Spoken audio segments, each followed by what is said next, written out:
Hello students, जैसे कि आप सभी को पता है, जो भी स्टूडेंट सीटेट में सफल होते हैं वो एक ही चीज़ बोलते हैं कि सीटेट में पास करना बेहद ही आसान है। लेकिन फिर भी सीटेट के एग्ज़ाम का जो रिज़ल्ट जारी होता है तो आप देखते हैं कि बहुत अधिक संख्या में जो स्टूडेंट हैं वो असफल हो जाते हैं। आखिरकार रीज़न क्या है, कहाँ गलती करते हैं और क्या रीज़न है कि वो स्टूडेंट जो सफल हो जाते हैं वो कौन कौन सी ऐसी चीज़ हैं जो करते हैं, किस चीज़ को ध्यान रखते हैं, और जो अधिकतर स्टूडेंट जो असफल हो जाते हैं उसका आखिर कारण क्या है, कहाँ पे आप गलती करते हैं, किस गलती को सुधारने की ज़रूरत है। आज के इस वीडियो में हम वही चर्चा करेंगे और आज हम आपको उन गलतियों से, उन कमियों को आपको दूर करवाने की कोशिश करेंगे और वो चीज़ बताएंगे जिससे आप, यदि आप उस चीज़ को फॉलो करते हैं तो निश्चित तौर पर आप सीटेट में सफल हो पाएंगे। तो चलिए वीडियो को शुरू करते हैं और वीडियो यदि अच्छा आपको लगे अंत में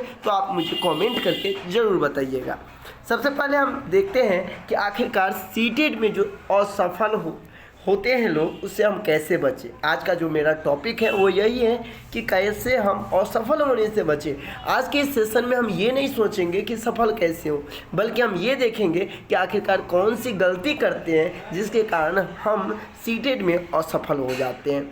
वैसे तो सीटेट में असफल होने के बहुत सारे कारण हैं, लेकिन मुख्य कारण जो सामान्य देखे जाते हैं जिसकी वजह से आप असफल हो जाते हैं और उस चीज़ को हम दूर करके अब कैसे हम सफल की ओर चले, तो वो चीज़ एक एक करके हम टॉपिक को जानेंगे। सबसे पहले हम जानेंगे पाठ्यक्रम यानी कि सिलेबस। देखिए, बहुत सारे स्टूडेंट सीधे तौर पे ट्रेनिंग करते हैं और वो ये समझते हैं कि मुझे जो है वो सीटेट पास करना है। अब उनके माइंड में एक ही चीज़ आते हैं कि सीटेट मुझे पास करना है, क्योंकि उनको ये पता है कि अब मेरा ट्रेनिंग हो चुका है, अब मुझे सीटेट करना है। अब उनको सबसे पहले जो कार्य करना है वो पाठ्यक्रम के बारे में जानकारी। वो इस बात को नहीं देखते हैं कि आखिरकार सीटेट का सिलेबस क्या कर रहा है, सिलेबस कैसा है। वो बस मार्केट जाते हैं, एक बुक जो है सीटेट का कोई भी परचेज करते हैं और उठा के पढ़ना स्टार्ट कर देते हैं, या किसी कोचिंग संस्थान में जा कर के वो एडमिशन लेते हैं और वहाँ पे जो भी टीचर बता रहे हैं उसको फॉलो करना स्टार्ट कर देते हैं। सबसे बड़ी गलती हम यही करते हैं। चाहे कहीं भी हो, कोई भी शिक्षण संस्थान में आप पढ़ रहे हो, या तो आपको टीचर सही रूप में पाठ्यक्रम का जानकारी देंगे, या फिर आप खुद से सबसे पहले पाठ्यक्रम, आपका सिलेबस क्या है इसके बारे में आप बिल्कुल जानकारी हासिल करें। सिलेबस के अंतर्गत मैं ये नहीं कह रहा हूँ कि ये सिर्फ और सिर्फ ये बता देना कि 150 नंबर क्वेश्चन पूछे जाते हैं, सीडीपी से इतने पूछे जाते हैं, पर्यावरण से इतने पूछे जाते हैं, ये नहीं है। आप उस टॉपिक को देखिए, कहाँ से कौन सा टॉपिक जो है सीबीएसई के द्वारा जो सिलेबस जारी किया गया है, कौन कौन से टॉपिक दिए गए हैं। तो सबसे पहला गलती जो करते हैं सभी स्टूडेंट, क्या कि पाठ्यक्रम के बारे में कोई भी जानकारी नहीं रखते हैं, यानी कि सिलेबस का अभाव होता है उसमें। यदि आप सिलेबस को पकड़ बनाएंगे तो निश्चित तौर पे आपको सफलता के लिए कर सकते हैं आप 10% जो है अपने आप को तैयार कर लेते हैं। चलिए हम बढ़ते हैं नेक्स्ट टॉपिक। बहुत सारे ऐसे टॉपिक हैं जिसके बारे में हम आपको जानकारी मिली। दूसरा जो चीज़ है वो सबसे बड़ी गलती करते हैं क्या स्टूडेंट, ये सोचने लगते हैं कि प्रीवियस ईयर का जो क्वेश्चन है वो हल हम क्यों करें। उनके माइंड में ये सवाल आता है कि जो प्रश्न एक बार पूछ लिए गए हैं वो तो दोबारा पूछेंगे नहीं। जैसे ही आप किसी भी स्टूडेंट को बोलेंगे प्रीवियस ईयर क्वेश्चन को आप हल कीजिए, या कोई आपको सजेस्ट करती है प्रीवियस ईयर क्वेश्चन हल करने के लिए, तो बस एक ही सवाल आता है माइंड में कि क्या प्रीवियस ईयर से रिलेटेड क्वेश्चन जो है यही क्वेश्चन दोबारा पूछा जाएगा। तो सवाल है हाँ। तो कैसे? डायरेक्टली नहीं पूछा जाता है, इनडायरेक्टली पूछा जाता है, यानी कि उससे रिलेटेड, उस टॉपिक से, उस विषय वस्तु से हर बार आपको उसी से रिलेटेड पूछा जाता है। और यही तो सबसे बड़ी खासियत है सीटेट के एग्जाम में। तो इसीलिए आप लोग यदि इस चीज़ को इग्नोर कर रहे हैं तो अभी से ही ध्यान दें। आपको प्रीवियस ईयर की जो भी प्रश्न, चाहे वो हम बात करें 2011 से लेकर और 2021-22 तक, जो अभी तक जितने भी शिफ्ट में एग्जाम हुए सभी को आप कवर करना स्टार्ट कर दें। निश्चित तौर पे आप सफलता के लिए तैयार होते जाएंगे। अगला जो गलती है वो क्या है, तो महत्वपूर्ण बिंदु को विस्तार पूर्वक स्टूडेंट नहीं समझते। वो क्या करते हैं, कोई से किताब उठाते हैं, वहाँ 4 विकल्प दिए रहते हैं और हम उसको क्या करते हैं, याद करना स्टार्ट कर देते हैं कि इसका विकल्प ये। हम उस टॉपिक को एक एक जो है टॉपिक दिया गया, एक एक जो ऑप्शन दिए गए रहते हैं, उन सभी चीज़ों को डिफाइन नहीं करते हैं। यदि किसी का ऑप्शन डी है तो डी क्यों है, रीजन क्या है, क्या कारण है, आखिरकार सी ऑप्शन, बी ऑप्शन या ए ऑप्शन क्यों नहीं हुआ, इसके बारे में हम लोग पता नहीं करते। इसका सबसे बड़ा रीज़न है कि उन महत्वपूर्ण जो बिंदु हैं उस पर हम विस्तार पूर्वक समझने की कोशिश नहीं करते हैं और उसी बिंदु से रिलेटेड नेक्स्ट टाइम यदि फिर क्वेश्चन पूछ लिया जाता है तो आप उसे नहीं बना पाते हैं। तो इस चीज़ को खास ध्यान रखना होगा आपको कि हम कैसे महत्वपूर्ण जो बिंदु हैं, जैसे मान लीजिए प्याजे हो गया, कल वर्ग हो गया, या फिर और भी बहुत सारे टॉपिक हैं, पर्यावरण से लेकर के हिंदी से लेकर सभी टॉपिक की हम बात करें। आप क्या करें, विस्तार पूर्वक उसको समझें, कोई भी जो भी टॉपिक, जो भी ऑप्शन दिए रहते हैं सभी को।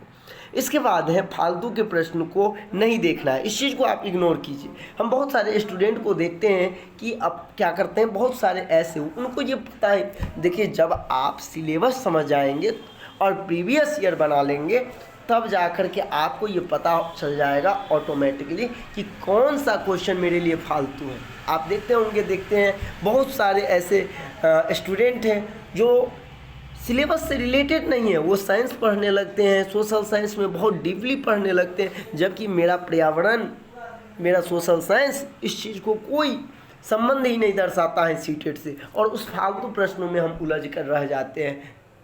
जनरल कंपटीशन नहीं है ये एक स्पेशल है, आप इसे जनरल कंपटीशन नहीं समझे जो जनरल तौर पे हम तैयार। आपको सीटेट के बेस पर जो क्वेश्चन पूछा जा रहा है उस तरह के क्वेश्चन पर ही ध्यान देना चाहिए। तो आपको सबसे पहले अभी से ही फालतू प्रश्नों को नहीं देखना है, उससे आपको बचना चाहिए। अब है कि फालतू प्रश्न आते कहाँ हैं से, तो देखिए सबसे बड़ी जो आज की समस्या है कि सीधे तौर पर हम क्या करते हैं, यूट्यूब उठाते हैं, वहाँ से यूट्यूब में सीटेट दिए और उस पर बहुत सारे वीडियो देखना प्रारंभ कर देते हैं। देखिए मैं आपसे अनुरोध करूँ, आप YouTube पर बिल्कुल वीडियो देखें, लेकिन उसी चैनल का वीडियो देखें जिस चैनल पर सीटेट का प्रीवियस ईयर का जो क्वेश्चन हल करा रहा हो, या फिर जब आप प्रीवियस ईयर क्वेश्चन देख लेंगे और उससे रिलेटेड क्वेश्चन पर बात की जा रही हो, उसी क्वेश्चन को आप देखें। बहुत सारे YouTube चैनल ऐसे हैं जो मैंने देखा है कि वो क्या करते हैं, बहुत सारे मनोवैज्ञानिक का नाम, एक 100 मनोवैज्ञानिक, एक 100 सिद्धांत और दे देते हैं,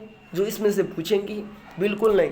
ऐसे चैनल को आप बिल्कुल वॉच नहीं करें।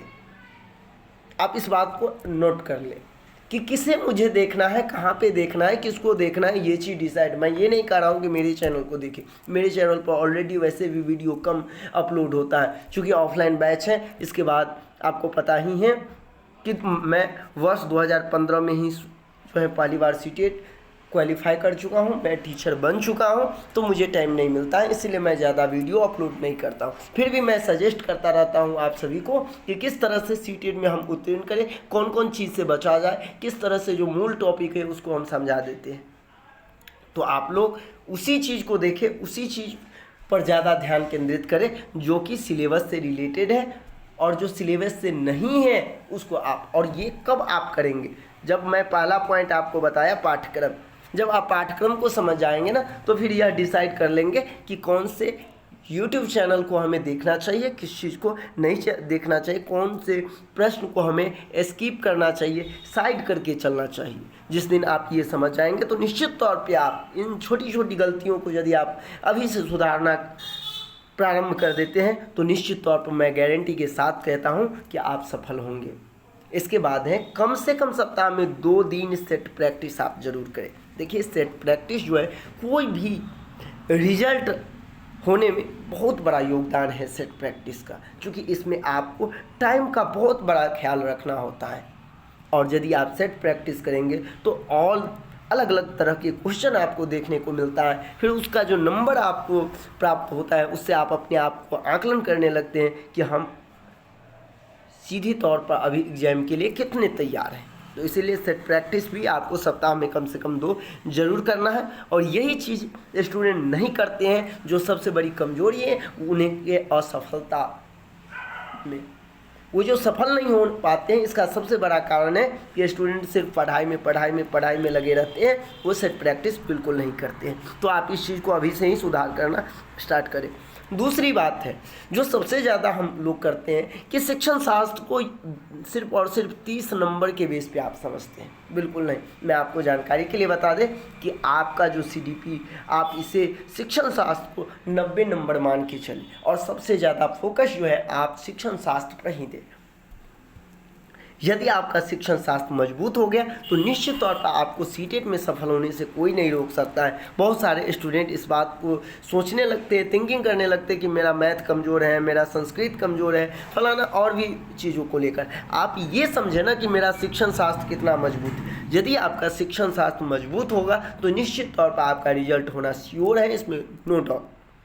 तो अभी से ही आप ध्यान रखें कि हम शिक्षण शास्त्र पर ज़्यादा बल देंगे। और होता क्या है, स्टूडेंट ज़्यादातर बहुत अधिक मैथ बनाने लगते हैं, पर्यावरण रटने लगते हैं, बहुत ज़्यादा संस्कृत, हिंदी, व्याकरण सब पढ़ने लगते हैं। ये सब भी आपको करना है, लेकिन आप इस बात को समझें कि मेरा रिजल्ट का एक जो बहुत बड़ा हिस्सा है ना, वो शिक्षण शास्त्र पर लटका हुआ है। तो आप इस चीज़ को खास ध्यान रखें, ये गलती बिल्कुल ना करें। ठीक है, चलिए अगला जो पॉइंट है वो पर्यावरण अध्ययन के लिए NCERT पुस्तक का ही चयन करें। बहुत सारे स्टूडेंट क्या करते हैं, अलग अलग तरह के के जो है वो वाला बुक, लुसेंट हो या अलग अलग तरह के हम बुक सेलेक्ट कर लेते, जबकि सीटेट के लिए ये सब बुक बिल्कुल भी सफलता के लिए कोई आपको कह सकते हैं जो इफ़ेक्टिव बुक नहीं है। तो इसके लिए आप NCERT का बुक जो है सेलेक्ट करें। आपके लिए सबसे बेस्ट बुक है NCERT का बुक। आप जो है उस बुक को पढ़ें, आपको निश्चित तौर पर जो है अच्छे अंक प्राप्त देखने को मिलेगा। और यही गलती कर देते हैं कि हम बहुत सारे तो बुक ले लेते हैं, लेकिन जो मूल बुक है उसको हम परचेज नहीं करते हैं। अगला जो है वो है समय का ध्यान रखना, शुरू से ही प्रारंभ करें। बहुत सारे स्टूडेंट बोलते हैं कि मैं तो इतना नंबर ले आया हूँ, 120 नंबर लाए। बड़ी बात ये नहीं कि आप 120 नंबर ला रहे हैं, बड़ी बात ये है कि आप ये 120 नंबर कितने समय में हासिल किए हैं। कुछ स्टूडेंट सेट बनाने में क्या करते हैं, तो 3-3 घंटे का समय ले लेते हैं। बिल्कुल गलत है। चूँकि एक चीज़ आप समझे कि बहुत सारे अभी तक का जो मेरा अनुभव है, इससे हम यही देखे हैं कि सीटेट में लगभग 30% रिजल्ट जो फेल होते हैं ना, रिजल्ट नहीं हो पाते हैं, उसका सबसे प्रमुख कारण है टाइम मैनेजमेंट। वो नहीं कर पाते हैं सही से। वो सही से शुरुआत के समय से टाइम को कोई वैल्यू ही नहीं देते हैं। वो समझते हैं भाई मुझसे आना चाहिए, ये ज़रूरी नहीं है। सीटेट के एग्ज़ाम में ज़रूरी ये है कि आप निश्चित समय अवधि में अटेम्प्ट कर पाते हैं सभी क्वेश्चन को कि नहीं। और ये तभी संभव है जब आप शुरुआती समय से ही इस चीज़ को ध्यान में रखना स्टार्ट करेंगे। तो याद रखें, जब भी आप सेट प्रैक्टिस करें, प्रीवियस ईयर क्वेश्चन को हल करना, कहीं टेस्ट आप दे रहे हो, चाहे ऑनलाइन हो या ऑफलाइन, आप टाइम को शुरुआत से ही मैनेज करके चलें।